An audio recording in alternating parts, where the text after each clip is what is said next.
Hello guys, today we will talk about skill related fitness and health related fitness.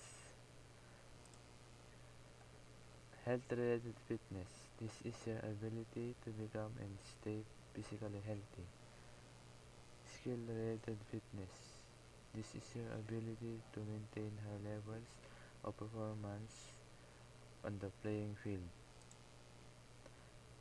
There are five components of health related fitness: body composition, cardiovascular fitness, muscular strength, muscular endurance, and flexibility. Body composition.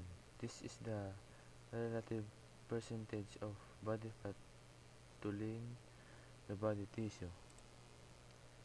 Cardiovascular fitness. This is the ability of your body to work continuously for extended periods of time.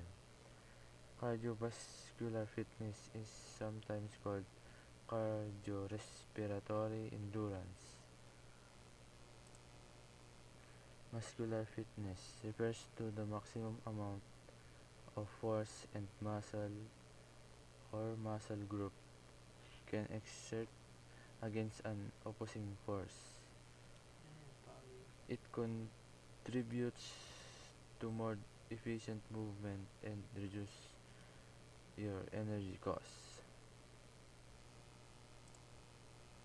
Muscular endurance refers to the ability of the same muscle or muscle group to contract for an extended period of time without undue fatigue.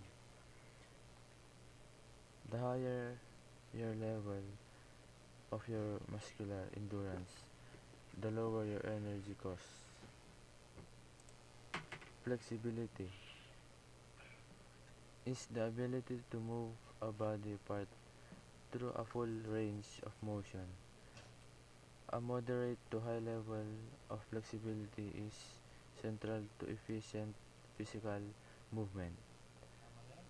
And I hope you learned I, I hope you learned some in my report.